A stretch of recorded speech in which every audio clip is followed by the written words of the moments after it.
গতকাল আর আজকে দেখছি তার সেই ছবিটা বাংলাদেশের বিশেষ একটা দলের সদস্যরা ফেসবুকে প্রচার করে গোটা দেশ গরম করে দিয়েছে। দেখো তোমাদের হুজুরের অবস্থা, হুজুরের হাতে বিড়ি, হুজুরের গায়ে গেঞ্জি, হুজুরের পরনে প্যান্ট, ওই মেয়ের ছবিটা দেয় নাই, কিন্তু বাকি বিড়ি সিগারেটের যে ছবি এটা দিয়েছে। দেখো, আর শরীর নিয়ে মন্তব্য তো আছেই। আরে ভাই, শরীর কারো শরীর তার নিজের সৃষ্টি না। আপনাদের দেহ কি আপনাদের নিজের সৃষ্টি? যারা লম্বা তারা কি নিজের লম্বাত্বকে নিজে সৃষ্টি করেছেন? যারা খাটো নিজের খাটত্ব নিজে সৃষ্টি করেছেন। বডি শেমিং চরম অসভ্যতার জাহেলিয়াত ছাড়া কিছু না। সহিহ বুখারীতে হাদিস আছে, আল্লাহর নবীর জামানায় এক সাহাবী আর এক সাহাবীর গালি দিল। কি বলে? ইয়াবনা সাউদা, হে কাইল্লা বেডির পুত। খুব আহামরি গালি না, বাংলাদেশে এর চাইতেও কাঁচা গালি চলে। কি বললো? ইয়াবনা সাউদা, ইয়া মানে হে, ইবিন মানে পুত্র, সাউদা মানে কালো মহিলা, কৃষ্ণাঙ্গ। হে কাইল্লা বেডির পুত, খালি এতটুকু বলেছে। আল্লাহ নবী বললেন, তুমি তওবা করো। আইয়ারতাহু বিউম্মিহি, তুমি তাকে তার মায়ের কথা বলে লজ্জা দিলা। ইন্নাকা আমরুন ফিকা জাহেলিয়া। আরে শোন আবু যর, তুই এমন একজন মানুষ যার ভেতর এখনো জাহেলিয়াত রয়ে গেছে। জলদি তওবা কর আল্লাহর কাছে। সহিহ বুখারীর মধ্যে হাদিস আছে। কি বুঝলেন? কাউকে রং নিয়ে খোঁটা দেওয়া, কাউকে তার বডি নিয়ে খোঁটা দেওয়া, এটা কি ইসলাম না জাহেলিয়াত? আরে বলেন ইসলাম না জাহেলিয়াত? তো রফিকুল ইসলাম মাদানী অসুস্থতার কারণে সে যে অবস্থায় আছে, অসুস্থতার কারণে, অন্য কারণে না। ছোটবেলায় একটা রোগ হয়েছিল, তো এর পেছনে তার কোনো হাত আছে? তার কোনো হাত আছে? এটা কার সৃষ্টি? আরে কার সৃষ্টি? আল্লাহ সৃষ্টি নিয়ে আপত্তি করার অনুমতি আল্লাহ কারে দিয়েছে? কারে দিয়েছে? আরে তুমি মুসলিম হলেও দেয় নাই, কাফের হলেও দেয় নাই, আস্তিক হলেও দেয় নাই, নাস্তিক হলেও দেয় নাই। আগে মানুষ তো হ, তারপর নয়তো রাজনীতি করিস গিয়ে। আরে বডি শেমিং এর চাইতে নিকৃষ্ট অসভ্যতা আর জাহেলিয়াত কি হতে পারে? তো বাংলার জমিনে হচ্ছে, তার সাইজ নিয়ে পর্যন্ত কথা বলা হচ্ছে, সেই ছবি ছড়ানো হচ্ছে। তা আলেমের যদি আলেমের গোশত খায়, কাকনা তো কাকের গোশত খায় না। শুনেছেন না? কাক কাকের গোশত খায় না। মরে যদি পড়ে থাকে, কাক এসে কাকের গোশত খায় না। আলেম যদি আলেমের গোশত খায়, শাহবাগে গিয়া যদি বলে আমরা অমুক আল্লামার ফাঁসি চাই, নাস্তিকদের দাবির সঙ্গে একমত ভাই, এরকম যদি ডায়লগ মারে, ওটারে কি আলেম বলে না জালেম বলে? আরে আলেম বলে না জালেম বলে? এমন আলেমের ব্যাপারে মরার পর হলো সবাই স্বীকার করে নিয়েছে আল্লাহর বান্দা নিরাপরাধ ছিল। আর ঢাকা শহরে যদি জানাজা হতো, বাংলাদেশের ইতিহাসের অন্যতম সর্ববৃহৎ জামাতের সাক্ষী হতো।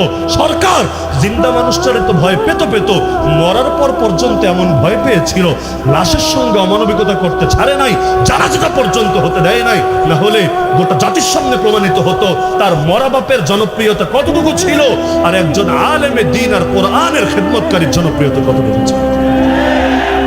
এখন কেউ যদি আলেম হয়ে আলেমের সামনে এই কাজগুলো করে, তবে ইখতিলাফ থাকতে পারে, ইখতিলাফের কারণে করা ভাষাও ব্যবহার হতে পারে, কিন্তু তাই বলে আপনি জালেমকে উস্কে দিতে পারেন না আলেমের বিরুদ্ধে। এখনো দেখবেন কিছু নিকৃষ্ট চিজ এই বাংলার জমিনে আছে, কথায় কথায় বলে অমুক হুজুর জেলে থাকলেই ভালো ছিল, তমুক হুজুর জেলে থাকলেই ভালো ছিল। বলে না? আরে বলে না? বিশেষ করে আমাদের মুরব্বীরা যখন বাতিলের বিরুদ্ধে গর্জে ওঠে, কথায় কথায় এই টাইপের কথা বলে, জেলে থাকলেই ভালো ছিল। হ্যাঁ, আল্লাহর কসম, আমরা জেলে থাকলেও ভালো, আমরা মাটির তলে থাকলেও ভালো, আমরা যে হালতে থাকি তাতেই ভালো। মুসলমানের লস বলতে কিছু নাই, মুসলমানের অভিযানে ব্যর্থতা বা পরাজয় বলতে কিছু নাই। কিন্তু আলেমরা যদি জেলে থাকে, তোরা যদি বাইরে থাকিস, এতে তোদের কোনো লাভ নাই, বরং এগুলোই তোদের পতন দেখে। আমি একটা কথা বলি, আপনাদের পছন্দ নাও হতে পারে। 2001 সালে এই সরকারের যে একবার পতন হয়েছিল 96 থেকে 2001 তো ক্ষমতায় ছিল না, একে যে পতন হয়েছে, আমার একটা মূল্যায়ন, আমি আগেই বলেছি, ভালো নাও লাগতে পারে, একমত নাও হতে পারেন, বিষয় না, তবে মনে যেহেতু আসলে আমি বলে ফেলি, আমার ব্যক্তিগত ধারণা 2001 সালের পতনটা 1999 এবং 2000 সালে আমাদের মুরব্বীদের সঙ্গে যে বেয়াদবি করেছিল তার ফল ছিল।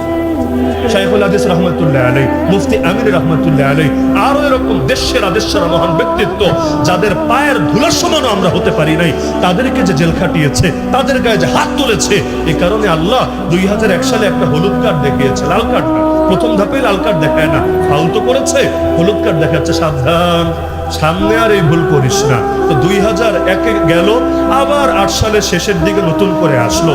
সুযোগ ছিল নিজেকে ভালো বানানোর, সুযোগ ছিল নিজেকে শুধরে নেওয়ার, সুযোগ তো কাজে লাগায় নাই। এসেই মুফতি আমিনের গৃহবন্দী করলো 12-12-12, মানে 2012 সালের 12 নম্বর মাসের 12 তারিখ আল্লাহর বান্দা সেই গৃহবন্দী অবস্থায় পৃথিবী থেকে শেষ নিঃশ্বাস ত্যাগ করলো।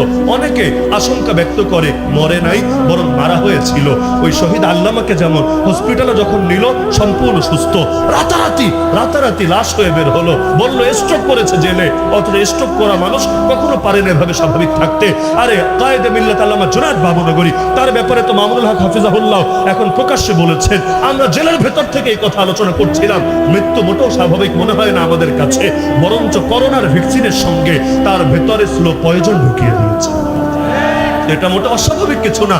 আমার নবীকেই যদি বিষ খাওয়ানো হতে পারে, ইহুদিরা যদি এই কাজ করতে পারে, এই যুগে তো এটা আল্লাহ রাসূলের ওয়ারিসের সামনে অবশ্যই করতে পারে। তো যে প্রসঙ্গে বলছিলাম যে 2001-এ আল্লাহ হলুদ কার্ড দেখালেন, কিন্তু 2021-এ এসে আবারও শয়তানি করলো। 13তেই শুরু করেছে, বসে আর থাকে নাই।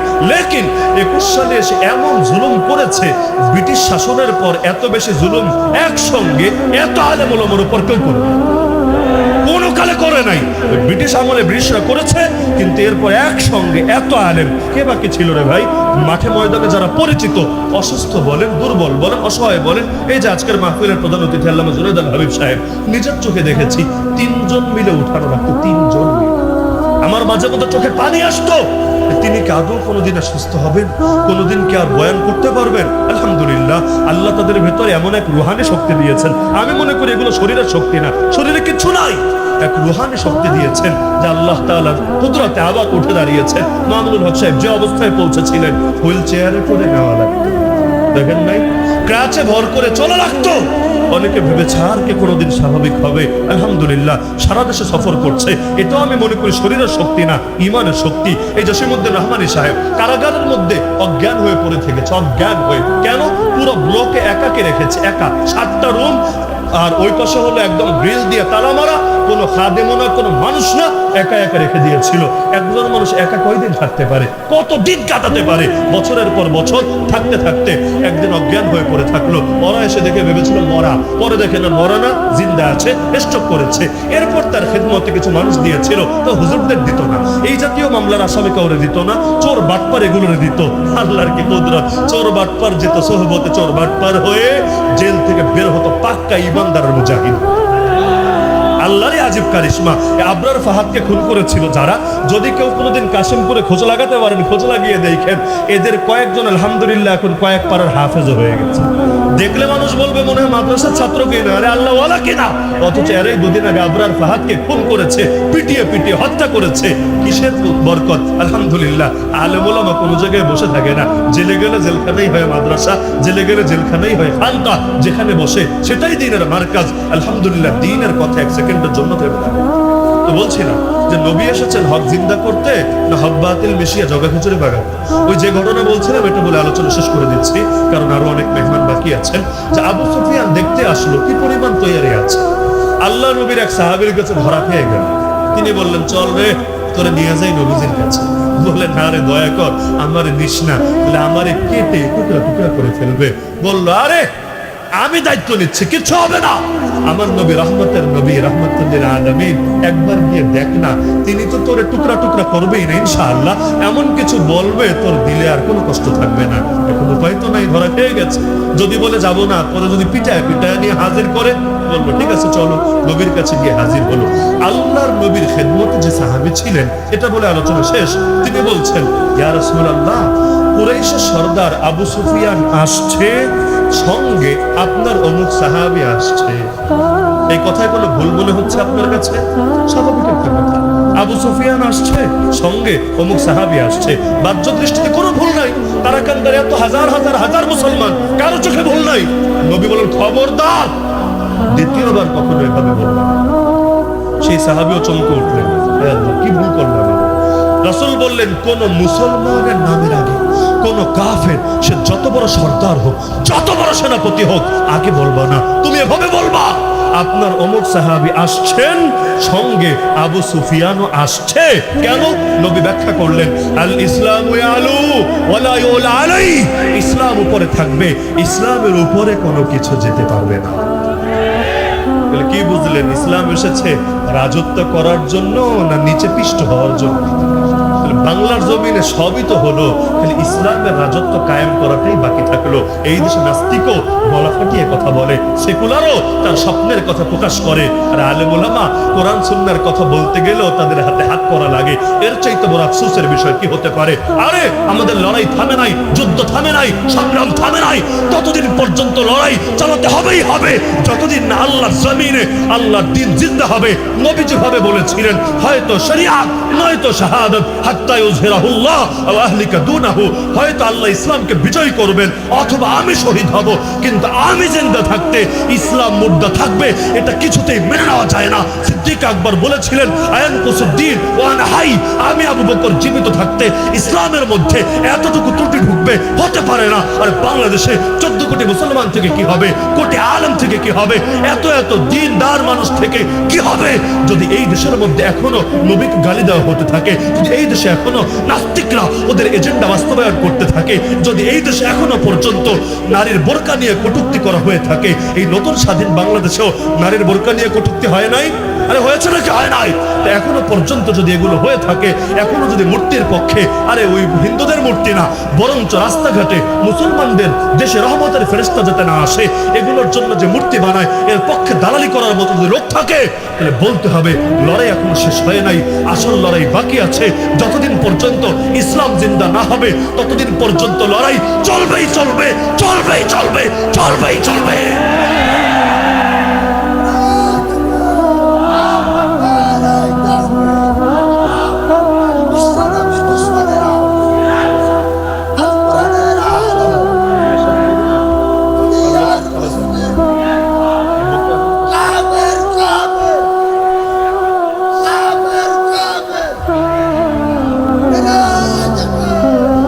এজন্য আমি শেষ অনুরোধ রেখে যাই আপনাদের কাছে, যে আমাদের জীবন কয়টা? প্রাণ তো একটা, নাকি কারো ভেতরে দুইটা আছে? একটা মাত্র প্রাণ আসে, বিক্রি করে দিয়ে আল্লাহর কাছে পারবো না? আল্লাহ কিনতে রেডি, আল্লাহ কিনতেই চান, আল্লাহ নগদ মূল্য নিয়ে রেডি আছেন। মূল্যের নাম জান্নাত, মূল্যের নাম জান্নাত। আল্লাহ জান্নাত নামক মূল্য দিয়ে আমাদের থেকে পণ্য কিনতে চান। পণ্যের নাম মুমিনের জান, মুমিনের মাল। তা আল্লাহর কাছে জান বেচতে রাজি না? আরে জান বেচতে রাজি না? এই জান যদি আল্লাহ কবুল করে নেন, ইনশাআল্লাহ আমরাও সেই সাহাবীর মতো একদিকে গা থেকে রক্ত ঝরবে, আর একদিকে চেহারা থেকে রক্ত মুছতে মুছতে মুখ দিয়ে চিৎকার করে বলবো, ফুস্তু রাব্বিল কাবা, ফুস্তু রাব্বিল কাবা, কাবার রবের কসম, জীবন আমার কাজে লেগে গেছে, জীবন আমার কামিয়াব হয়েছে। সূরা বুরুজ আল্লাহ জানিয়েছেন, দালিকাল ফজলুল কবীর, আল্লাহর পথে যে জীবন দিয়েছে, আরে সেই তো মহাসফলতা অর্জন করেছে, এটার নামে মহাসফলতা। সুতরাং একটা মাত্র জীবন, পিছপা হব না, কারণ মরার পর যতই আফসোস করি, যতই দুঃখ দিই, লাভ হবে না। আমাদের ভাইয়েরা যেই পথে চলতে চলতে নিজেদের জীবন বিক্রি করেছে আল্লাহর কাছে, আমরা ইনশাআল্লাহ সেই পথেই চলবো, সেই পথ ছাড়বো না। শহীদদের রক্তের সঙ্গে গাদ্দারি করবো না। যেই জমিনে শহীদের রক্ত ঝরে, সেই জমিন একদিন না একদিন ইসলামের ফুল ফুটেই ফুটে। তো পারবেন তো অবিচল থাকতে ইনশাআল্লাহ? বাধা আসবে, গালিগালাজ খাওয়া লাগবে, খান। নবীরাই যদি গালি খেতে পারেন, আপনি পারবেন না কেন? নবীরাই যদি জেল খাটতে পারেন, আপনি পারবেন না কেন? নবীদের যদি মাথায় করাত রেখে শরীর 2 টুকরা করা হতে পারে, আরে আপনার সমস্যাটা কোথায়? আমাদের জীবন তো নবীর জীবনের চাইতে বেশি দামি না? আমাদের প্রাণ নবীর প্রাণের চাইতে বেশি দামি না? আরে নবীর গালে চর লেগেছে, নবীর চেহারায় থুতু যে এসেছে, আল্লাহ নবীর পেটে পাথর বাঁধা লেগেছে, আল্লাহ নবীর দাঁত মোবারক শহীদ হয়েছে, তবুও তো পিছপা হয় নাই। আমার গাল, আমার চেহারা, আমার দাঁত, আমার পেট, আমার সিনা, কোনো কিছু রাসূলের চাইতে বেশি দামি না? তো নবী যদি এত কিছুর পরও রক্ত দিয়েও আল্লাহর জমিনের দিন জিন্দা করতে পারেন, আমাদেরকেও পারতে হবেই হবে ইনশাআল্লাহ। যে হক আর বাতিল একসঙ্গে মিশে চলতে পারে নাকি পারে না? তাহলে হয়তো হক থাকবে, না হলে বাতিল থাকবে, হয়তো আলো থাকবে, না হলে অন্ধকার থাকবে। কোরআন বলছে, ওয়াকুল জাআল হক ওয়া যাহাকাল বাতিল ইন্নাল বাতিলা কানা যাহুকা। নবী বলে দেন, হক এসেছে, বাতিল দূর হয়েছে। নিশ্চয়ই বাতিল দূর হওয়ারই ছিল। আমার নবী মক্কা বিজয়ের পর যখন কাবায় ঢুকলেন, বাইতুল্লাহ ঢুকলেন, 360টা মূর্তি দেখতে পেলেন। আমার রাসূল এক একটা মূর্তির সামনে দিয়ে হেঁটে হেঁটে যাচ্ছিলেন, এই আয়াত তেলাওয়াত করছিলেন আর হাতে থাকা লাঠি দিয়ে ইশারা করছিলেন। নবীর ইশারা করতে দেরি, এক একটা মূর্তি মুখ থুবড়ে পড়ে যেতে দেরি না। আল্লাহ নবী চক্কর দেওয়া শেষ করলেন, এক একটা করে সবগুলো মূর্তি মাটিতে মুখ থুবড়ে পড়েও শেষ হয়ে গেল। আমি তো এখনো ভেবে পাই না, বাংলাদেশ স্বাধীন হলো, এখনো দেশের মধ্যে রাস্তাঘাটে অলিতে গলিতে এত ভাস্কর্য, এত প্রতীক কিভাবে থেকে গেল। অনেকে আমার এই কথা বিরোধিতা করতে পারেন, হুজুর এগুলো এখনো সময় না, এগুলোর জন্য সময় আসবে। সময় কবে আসবে? যখন তোর মাথার মুন্ডু কাটা যাবে তখন আসবে। আরে যেই ঘরে মূর্তি থাকে, মুসলমান যদি হয় তো ঘরের মধ্যে ছবি থাকে, মূর্তি থাকে, কুত্তা থাকে, ওই ঘরে রহমতের ফেরেশতা প্রবেশ করে। গজবেরটা ঠিকই আসে, আযাবেরটা আসে, রহমতেরটা আসে না। তো ঘরের মধ্যে যদি মূর্তি রাখে, ভাস্কর্য রাখে, তাহলে যদি ঘরে রহমতের ফেরেশতা না আসে, তো গোটা দেশ যদি মূর্তি দিয়ে সয়লাভ হয়ে যায়। আমি অন্য ধর্মের পূজার মূর্তি বলছি না, যেগুলো ভাস্কর্য আর প্রতীক নামে চালায়, এই সমস্ত মূর্তি দিয়ে যদি দেশ ভরে যায়, ওই দেশে তো রহমতের ফেরেশতা খুব আসে না, সিরিয়াল দিয়ে আসতে থাকে। তারাকান্দার মানুষ যেভাবে অশুনতে আসে, ফেরেশতারাও এভাবে ওই দেশে হুড়হুড় করে ঢুকতে থাকে। নাকি ফেরেশতারা দূরে থাকে? তো রহমতের ফেরেশতা যদি দূরে থাকে, কে আসবে জানেন? শয়তান আসবে, ইবলিস আসবে, আজাজিল গুলো আসবে, আর মোদির মতো চোর বাট্টার আসবে। তাহলে দেশকে মূর্তি মুক্ত করার কোনো বিকল্প আছে? একদিকে বলবে নবীরা ভালোবাসি, আর একদিকে বলবে না না, নবীর সুন্নাত মানতে রাজি না। আরে এগুলো নিজেরা করতে নাই, এগুলো কে করবে? ইব্রাহিম নবীরা জাতির পিতা বলতে লজ্জা লাগে না? আর ইব্রাহিম নবীকে জাতির পিতা বলতে লজ্জা লাগে না? ইব্রাহিম নবী কি ছিলেন? রাষ্ট্রনায়ক নাকি কি ছিলেন? প্রধানমন্ত্রী নাকি ছিলেন পুলিশের অফিসার নাকি ছিলেন আর্মির অফিসার? কিছুই তো না। লেকিন যখন দেখেছেন যে এগুলো দিয়ে, এই ভাস্কর্য, প্রতিকার, প্রতিমা দিয়ে দেশ ভরে ফেলছে, আল্লাহ নবী ইব্রাহিম কবে শক্তিশালী হবেন, কবে বিজয়ী হবেন, এগুলোর জন্য বসে বসে দিন গড়েন নাই, বরং তার যতটুকু সাধ্য ছিল অ্যাকশনে গিয়েছেন। না, বিনিময়ে ধরে আগুনে ফেলেছে, ফেলুক না। ওরা যেটাকে ভাববে আগুন, মুসলমানের জন্য সেটা জান্নাতের টুকরা ছাড়া কিছু। আল্লাহ নবীর জামানায় অন্ধ সাহাবী ছিল। অন্ধ বুঝেন তো? চোখে দেখে, তাই না? নাকি দেখে না? অন্ধ সাহাবী। এখন অন্ধ যারা হয় তারা কিন্তু নিজের কাজ নিজে করতে পারে, সে নিজের কাজের ক্ষেত্রে অন্যের মুখাপেক্ষী থাকে। সেই অন্ধ সাহাবীর একটা দাসী ছিল, ওই দাসী তার সব কাজ করে দিত, তিনিও দাসীটাকে খুব মহব্বত করতেন। এই বিস্তারিত ঘটনা আমি সংক্ষেপে বলবো। কেউ যদি পুরো ঘটনাটা জানতে চান, ইমাম ইবনে তাইমিয়ার আস-সারিমুল মাসলুল, ইমাম তাকিউদ্দিন সুবকির আস-সাইফুল মাসলুল, আরো বহুত কিতাবের মধ্যে বিস্তারিত আকারে পাবেন। আমি শুধু মূল আইডিয়াটা দিয়ে দিচ্ছি। তো সেই অন্ধ সাহাবীর যে দাসী ছিল, আল্লাহ তাকে কবিতার যোগ্যতা দিয়েছিলেন, কাব্য প্রতিভা দিয়েছিলেন, কিন্তু ভালো কাজে না লাগিয়ে মন্দ কাজে লাগালো। সে কবিতা বলে বলে নবীরে গালি দিতে লাগলো। আচ্ছা, নবীরে এমনি গালি দিলে গালি হয়, আর কবিতায় গালি দিলে তো গালি হয় না মনে হয়? নাকি গালি হয়? আরে গালি তো গালি। তুমি বিজ্ঞানের থিওরি দিয়ে গালি দাও, ফিলোসফির কোনো থিওরি দিয়ে গালি দাও, তুমি কবিতা দিয়ে গালি দাও, আর গদ্য দিয়ে গালি দাও, আর সাংবাদিকতার নামে গালি দাও, দেখার বিষয় না। গালি সেটা গালি। আর মুসলমান আল্লাহ নবীর শানে কখনো গালিগালাজ সহিত করা যায়। আল্লাহ তারা যোগ্যতা দিলেন, যোগ্যতা ভালো কাজে না লাগিয়ে মন্দ কাজে লাগালো। ওই তাসলিমান আসেন একটা, দেখেন না, আল্লাহ তো যোগ্যতা দিয়েছিলেন, চাইলে ভালো কিছু করতে পারতো না? যদি ভালো কিছু করতো, উম্মত হয়তো তাকে জামানার আয়েশা বলতো, জামানার রাবেয়া বসরি বলতো। কিন্তু ভালোর লাইনে কাজে না লাগিয়ে বুড়ি হয়েছে, বুড়ি। এমনকি এখন পুরুষও তারে ডাকে না, আরে খালি ধিক্কার মারে, পুরুষ জাতি ভালো না, পুরুষ জাতিরে দিয়ে কিচ্ছু হবে না। কেন ভালো না? যতদিন খাটকা পাতা পুরুষ ততদিন ভালো ছিল, এখন বুড়ি হয়েছিস, কেউ তোরে ডাকে না, ক্লায়েন্ট কেউ আসে না, এজন্য পুরুষ জাতি আর ভালো না। আফসোসের বিষয়, তো এই বুড়ি বয়সে এসেও ইসলাম নিয়ে চুলকানি ছাড়ে না। তো সেই দাসী কবিতা লিখে লিখে নবীরা গালি দিত। একদিন অন্ধ সাহাবীর কানে আসলো, সাবধান করে দিল, দ্বিতীয়বার নবীর শানে বেয়াদবি হলে আমি কিন্তু মেনে নেব। দাসী ভেবেছে যতই হোক অন্ধ, এটা কি আর করবে। আর যদি বেশি উত্তেজিত হয় কি করবে? চড়থাপ্পড় দিবে, বকাঝকা করবে, ব্যাপার না, পরবর্তীতে খুশি করে দেবে। মহিলা মানুষ তো ভেবেছে প্রেমের ফাঁদে ফেলে অথবা বিভিন্ন ভাবে ইমোশনাল ব্ল্যাকমেইল করে তারে কাজ করে দেবে। সব সময় যে ইমোশনাল ব্ল্যাকমেইলে কাজ হয় না, এটা লোকে বোঝে না। বাংলাদেশে একজন মহিলা ছিল, নাম নাই বলে ইঙ্গিত নাই দেই, যদি তার কারণে যেত অমুক খুন হয়েছে, অমুক গুণ হয়েছে, অমুককে বিচার বহির্ভূত ভাবে ক্রস ফায়ার দেওয়া হয়েছে, আর শাপলা চত্বর মানুষের রক্তে রঞ্জিত হয়েছে, টঙ্গীর মাঠে রক্ত ঝরেছে, এরকম যত খুনের খবর, যত রক্তারক্তির খবর, যত হত্যাযজ্ঞের খবর তার কাছে যেত, এক বাক্যে উড়িয়ে দিত, স্বজন হারানোর বেদনা আমার চাইতে কে ভালো জানে। কেমন ছিল নাকি ছিল না? আরে বাপরে, তোর স্বজনই স্বজন, আর কারো স্বজন স্বজন না। খালি চোখ দিয়ে কান্না একটু করতে পারলেই আর কোনো কিছু তোর জন্য নিষেধ থাকবে না। এমনকি আমি তো ভেবেই পাই না, কানলে মানুষ চোখ মুছে, এটা স্বাভাবিক। কানলে মানুষ কি মুছে? চোখ মুছে। আল্লাহর বন্দি কানতে কানতে নাকি বেহুশ হয়, খালি দেখে না। মেট্রো রেল দেখতে গেলেও শোক, হায় মেট্রো রেল, তোমার বিরহে কিভাবে থাকবো, তোমার হাত নাই, তোমার পা নাই, তোমার ঠ্যাং নাই, আহ কত দুঃখ।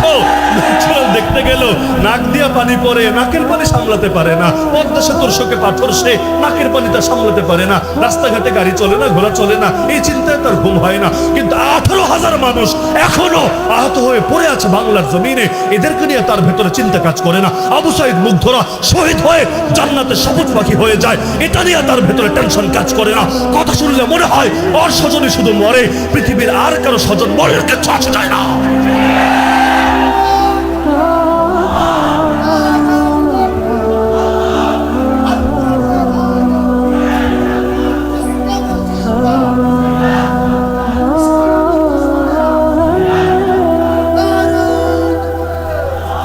বাংলা একটা কথা বলে, কামা তাদিনু তুদানু, আরবিতে বলে কামা তাদিনু তুদানু, যেমন করবা তেমন পাবা, যেমন কর্ম তেমন ফল। তো সারা জীবন এই কর্মগুলো যদি করে, আল্লাহ ফল দুনিয়ার বুকেই দেখিয়ে দেন। যেদিন পতন হয়, মিষ্টির দোকান খালি হতে সময় লাগে। এমনকি আমি তো, অনেকে জানেন, তখন এয়ারপোর্টের ভেতরে আটকা, মানে ঢাকা এয়ারপোর্টে এমন ভাবে আটকা, এয়ারপোর্টের বাইরেও এখন বের হওয়া সম্ভব না, পুরো ব্লক করে রেখেছে। কেন? ড্যাডিজানের একটা মূর্তি ছিল এয়ারপোর্টের বাইরে, প্রায় লক্ষাধিক মানুষ এসে ড্যাডিজানের মূর্তি ভাঙবে, অনেকে ভিডিও হয়তো দেখেছেন, পরে ক্রেন এনে সেটা দিয়ে মূর্তিটা বিদায় করেছে। এর পর্যন্ত ভেতরে আটকা, কিন্তু সবার কানে সংবাদ পৌঁছে গেছে যে মহিলাটা বিদায় হয়েছে, বাংলাদেশ মুক্ত হয়েছে। আর যাই কই, এখন মিষ্টি মুখ করবে কিভাবে? এয়ারপোর্টের ভেতর তো মিষ্টির দোকান টোকান নাই, যে অংশে আছে ওই অংশে আবার আমরা না, যেখানে আছে ওখানে কোনো দোকানপাট নাই, তো মিষ্টি মুখ করবে কিভাবে? তো সৌদি আরব থেকে যারা এসেছিল, এদের কাছে তো সাধারণত খেজুর থাকে না, বিভিন্ন রকম খেজুর, আজওয়া খেজুর, মারিয়াম খেজুর। আল্লাহর বান্দারা খেজুর তো আনে বাড়িতে নেওয়ার জন্য, তো খুশি হয়েছে এত বেশি। এয়ারপোর্টের মধ্যে প্রথমেই যে কাজটা সবাই মিলে করেছে, ড্যাডিজানের যতগুলো মুখা ছিল, যেখানে যেখানে ছিল, ড্যাডিজান বুঝতে পারছেন তো, পাপা আর কি, জাতির পাপা, পাপা অব দ্য নেশন, ওই পাপা অব দ্য নেশনের যে কয়টা মূর্তি ছিল, ছবি ছিল, সবগুলো সরিয়েছে। এরপর খেজুর যার যা ছিল এমন ভাবে বিলি করেছে, মনে হচ্ছিল আরে যেন ঈদ নেমে এসেছে। তাহলে জিনিসটা এমন, আমি এটা দেখে চিন্তা করছিলাম 1975, 1975 তো আমাদের জন্ম হয় নাই, তখন আসলে কি হয়েছে না হয়েছে আমরা তো প্রত্যক্ষদর্শীও না, কিন্তু সেদিনের মিষ্টি বিতরণ দেখে আমার মনে আসছিল যে 1975-এ মিষ্টির দোকান কেন খালি হয়েছিল, এতকাল না বুঝলেও 2024-এ বুঝে এসেছে। কষ্ট পাচ্ছেন নাকি কেউ? কেউ হয়তো ভাবছে হুজুর এখন আমাদের দিন না, এজন্য কাটা ঘায়ে নুনের ছিটা দিচ্ছেন, দিন আসুক আপনাদেরকে মজা বুঝাবো। এগুলো আমাদের ব্যাপারে খুব লালন করে কোনো লাভ নাই, কারণ যতদিন ক্ষমতায় ছিল আলহামদুলিল্লাহ এ বাংলাদেশে কেউ বলতে পারবে না আমরা নরম সুরে কথা বলেছি, আর জেল খেটেছি, মাহফিল বন্ধ হয়েছে, মামলার পেরেশানি নিয়ে আদালতের বারান্দায় ঘুরেছি, আরে বহু ঝামেলা সয়েছি, লেকিন কেউ বলতে পারবে না নিজের নিরাপত্তার দিকে তাকিয়ে, পেট, পকেট অথবা পিঠের দিকে তাকিয়ে কখনো হকের কথা গোপন করেছি। বরঞ্চ অনেকে আমার ব্যাপারে বলে হুজুর আগে আরো বেশি গরম বলতেন, এখন আগের চাইতে একটু নরম নরম বলেন। আমি বলি আলহামদুলিল্লাহ, তবুও এটা মুনাফিকের সার্টিফিকেট হবে না, কারণ এখন তো পরিস্থিতি ভালো, সবাই বলে, এখন আমি না বললেও আটকে থাকবে না। লেকিন যখন বলা দরকার ছিল, এই জাতিতে এ ব্যাপারে সাক্ষী আছে আলহামদুলিল্লাহ, তখন আমরা গোপন করি না। কত জনের কত রকম গালিগালাজ, এই যে রফিকুল ইসলাম মাদানী আসছে, আল্লাহর বান্দারে নিয়ে কত লাইনের কত ধরনের জুলুম নির্যাতন করা হয়েছে ভাবতে পারে। মানুষের সবচাইতে দামি জিনিসের নাম ইজ্জত, জানো না মানো না, সবচাইতে দামি জিনিসের নাম কি? ইজ্জত। আর ইজ্জত যদি না থাকে, জান থাকলে কি লাভ, মাল থাকলে কি লাভ? কোনো লাভ নাই। দেখেন না কত বড় বড় মালওয়ালারা এখন বর্ডার ক্রস করে গিয়ে ওপারে কলা পাতায় শুয়ে থাকতে পারারই নিজের জন্য কামিয়াবি মনে করে। বাহ, এত গরম কোন দিক দিয়ে বের হলো? টকশোতে বসলে অমুক হুজুর রাজাকার, তমুক হুজুর রাজাকার। যে হুজুরের জন্মই হয়নি 71 সালে, ওই হুজুরদের বলতো রাজাকার রাজাকার রাজাকার। আর কাইল্লা বেটা এখন ওপারে গিয়েছে, পাবলিক যখন ধরে এনেছে, এখন আর মুখ দিয়ে রাজাকার আসে না। বলে বাবা আমি দুর্বল, আমি অসহায়, আমি অসুস্থ মানুষ, আমার হার্টের সমস্যা, একটু কি দয়া করা যায় না? তা আমাদের সিলেটের মানুষ আচ্ছা মতো দয়া করে দিয়েছে, জিনিসপাতি যা ছিল তাও ফাটিয়ে দিয়েছে। তো এখন ইজ্জত তো বড় দামি জিনিস, ইজ্জত নাই তো কোনো কিছু নাই, ইজ্জত আছে তো সবকিছু আছে। এই যে ডিবি হারুন, আপনাদের মহব্বতের লোক নয়, এই ডিবি হারুন এই রফিক মাদানিকে নিয়ে কি করেছে গোটা দেশ জানে না? আরে গোটা দেশ জানে না? আমি আজকে সারাদিন একটা জিনিস নিয়ে চিন্তিত, আমার মাথায় ধরছে। আর আমার এটা জানাও নাই যে এই মাহফিলে রফিক ইসলাম মাদানি আছে, পোস্টার দেখার আমার সুযোগ হয় নাই। এখন দেখে আমার শুধু বারবার বারবার, মানে এই যে কথাও বলছি না, বারবার মস্তিষ্কে জিনিসটা বাড়ি দিচ্ছে। কি সেটা? যে ডিবি হারুন আমরা জেলে থাকতেই জানি এটা, যে তার রিমান্ডের সময় তাকে ধরে নিয়ে গিয়েছিল হাতির ঝিলে। শুনেছেন মনে হয় অনেকে? হাতির ঝিলে নিয়ে শার্ট প্যান্ট পরিয়ে, গেঞ্জি টেঞ্জি গায়ে দিয়ে, হাতে বিড়ি সিগারেট দিয়ে, চারদিকে রাস্তা ব্লক করে কেউ যাতে আসতে না পারে, দেখতে না পারে, একটা মেয়ের পর্যন্ত তার কাছে দিয়ে দিয়েছে আলিঙ্গনরত অবস্থায়। এমন একটা দৃশ্য, মানে যে দৃশ্য দেখলে যে কেউ তার ব্যাপারে খারাপ ধারণা লালন করবে। এটা ভিডিও ফুটেজ নিয়েছে, আর ছবি কত হাজার তুলেছে আল্লাহ ভালো জানে। লেকিন পরবর্তীতে যে কোনো হয়তো উপরের ইশারায় হোক, যে কোনো কারণে ওরা এটা প্রকাশ করে নাই, ভিন্ন ব্লেম দিয়েছে, মোবাইলের মধ্যেই পাওয়া গিয়েছে, সেই পাওয়া গিয়েছে, এগুলো বলেছে। লেকিন এই জিনিসটা ফাঁস করে নাই। তবে ওদের কাছে ছিল, রফিক মাদানির আমরাও দেখেছি, জেলে যাওয়ার পর সবচাইতে বেশি চিন্তিত ছিল এটা নিয়ে, যে ভাই জেলে একবার না 10 বার খাটবো, 1 মাস না 10 মাস খাটবো, এটা বিষয় না। কিন্তু যদি এভাবে এটা চারদিকে ছড়িয়ে দেয়, মানুষ তো আর বুঝবে না যে এর পেছনে আড়ালে কি ঘটনা আছে, কি জঘন্য ষড়যন্ত্র লুকিয়ে আছে, এটা তো তারা বুঝবে না। ইউসুফ নবী যেমনি ভাবে যেই পাপ থেকে বাঁচতে চেয়েছিলেন, ওই পাপের দোষ কাঁধে নিয়েই তাকে 10 বছর জেল খাটানো হয়েছে। এটা নিয়ে চিন্তিত ছিল আল্লাহর বান্দা। আলহামদুলিল্লাহ, আল্লাহ হেফাজত করেছেন, আল্লাহ বড় দয়া করেছেন যে তারা দীর্ঘকাল পর্যন্ত জেলে রাখলেও, মামলা দিয়ে পেরেশান করলেও জিনিসটা প্রকাশ করে নাই। এখন ক্ষমতায় থাকাকালীন ডিবি হারুনের শেষের দিকে আন্দোলন যখন চলে, ওই সময় সে সারা দেশকে নিজেই জানিয়েছে, লাইভ দিয়ে দিয়ে, অনুষ্ঠান করে করে গোটা দেশকে জানিয়েছে আমার সঙ্গে এরকম একটা ব্যাপার ঘটেছে। সবাই আফসোস করেছে। বিষয়টা এখানেও থামতে পারতো। আমি অবাক, বড় অবাক। নামও মোমেন শাহী। মোমেন শাহী মানে কি? যেখানে চলে মোমিনদের শাহানশাহী। নামের লাজ রক্ষা করতে হবে না? আরে সব জায়গায় নামের লাজ আছে, তো নামই যেহেতু রেখেছেন, আমি তো রাখি নাই, আমি সিলেট থেকে এসে নাম রেখেছি, আপনারাই রেখেছেন, আপনাদের বুজুর্গরাই রেখেছেন, তো নামের লাজ রক্ষা করবেন না? নিয়ত রাখেন, বাংলার জমিনে ইসলামের পতাকা উড়বে, ইসলামের বিজয় নিশান উড়বে ইনশাআল্লাহ মোমেন শাহীর জমিন থেকে। কি বেশি কষ্ট দিয়ে ফেললাম? খুব বড় কিছু চেয়ে ফেললাম না? মহব্বতের খাতিরে এতটুকু চাওয়া হতেই পারে। আর আপনাদের সঙ্গে তো আমার আলাদা মহব্বত আছে, আমার শাইখ ও মুর্শিদ আপনাদের জমিনেরই, সুতরাং আপনাদের সাথে আলাদা মহব্বত ছিল, আছে, থাকবে। সুতরাং এই দাবিটা স্মরণ রাখবেন, মোমেন শাহী, যেখানে চলবে মুমিনদের শাহান শাহী। আল্লাহ তৌফিক দান।